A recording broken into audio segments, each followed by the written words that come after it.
ఏలూరులోని ఓ jewellery shop ను సినీ ఫక్కీలో దోచేశారు దుండగులు. షాపుకు వెనక వైపున పాడుపడిన భవనం ఉండటంతో దాన్ని అనువుగా చేసుకుని పక్కాగా ప్లాన్ చేశారు. గోడకి కన్నం వేసి ఉన్నదంతా పట్టుకెళ్లారు. అపహరించిన నగల విలువ సుమారు 2.5 కోట్ల రూపాయలుంటుందని ప్రాథమికంగా అంచనా. ఏలూరు వన్ టౌన్ ప్రాంతానికి చెందిన మానేపల్లి మారుతి రఘురామ్ మెయిన్ బజార్లో లోకేశ్వరి జ్యువెలర్స్ అండ్ బ్యాంకర్స్ వెండి బంగారు నగల వ్యాపారం చేస్తున్నారు. రాత్రి 10:30 సమయంలో షాపు క్లోజ్ చేసి రఘురామ్ ఇంటికి వెళ్లారు. ఉదయం షాప్ వద్దకు వచ్చి తాళాలు గేట్లు తలుపులను తెరిచి చూసిన రఘురామ్ ఒక్కసారిగా కుప్పకూలిపోయారు. అక్కడకు చేరుకున్న ఇరుగు పొరుగు వారు గోడకు కన్నమేసి ఉండటాన్ని గుర్తించి పోలీసులకు సమాచారం ఇచ్చారు. రంగంలోకి దిగిన పోలీసులు విచారణ ప్రారంభించారు.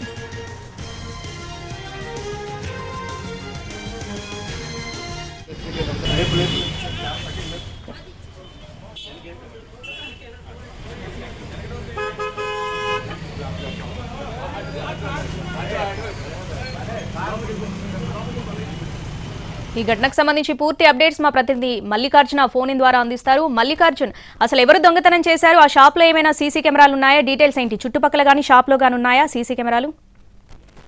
ఈ ఘటనతోటి బంగారు షాపు యజమానుల గుండెల్లో ఒక భయం అనేది మొదలైంది. అయితే చోరీ చేసినటువంటి వ్యక్తి బయట రాష్ట్రం నుంచి వచ్చినట్టుగా అయితే భావిస్తున్నారు. ఎందుకంటే అతని తీరు గాని అతని ఉపయోగించినటువంటి షూలు వీటి ఆధారంగా అతను బయట రాష్ట్రం నుంచి పక్కాగా ఇక్కడ స్థానికులు ఇచ్చినటువంటి సమాచారంతో పక్కాగా చోరీ చేసినట్టుగా అయితే తెలుస్తోంది. ముఖ్యంగా ఈ ఘటన జరగడానికి వెనకాల ఈ షాపుకు సంబంధించి వెనుక భాగాన ఒక పాడుబడిన భవనం ఉండడం, దానికి చెక్క తలుపులు మాత్రమే ఉండడం తోటి పక్కాగా రెక్కి నిర్వహించి ఆ గోడకి 4 అడుగుల మేర కన్నం వేసి చోరీ చేసుకుపోయినట్టుగా తెలుస్తోంది.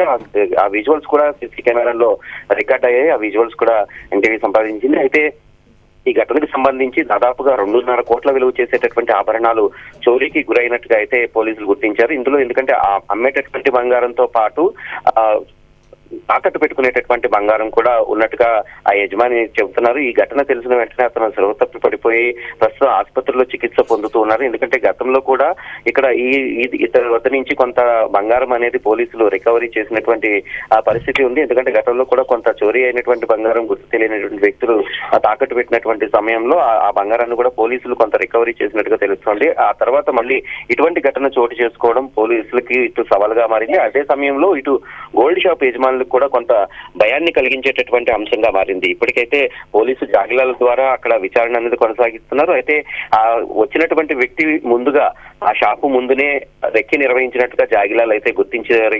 అయితే అతని ఫుట్ ప్రింట్స్ ఆధారంగా అలాగే అతను ఈ జాగిలాలు ఇచ్చినటువంటి చిన్న క్లూస్ ఆధారంగా ఇప్పుడు పోలీసులు పట్టుకునేందుకు ఈ దొంగను పట్టుకునేందుకు పోలీసులు ప్రత్యేక బృందాలు అనేవి గాలిస్తూ ఉన్నాయి. ఈ కేసు పోలీసులకి జిల్లా పోలీసులకు కూడా ఒక సవాల్గా అయితే మారింది. త్వరలోనే కేసు ఛేదిస్తామనేటటువంటి విషయాన్ని అయితే పోలీసులు స్పష్టం చేస్తున్నారు. శ్రావణి.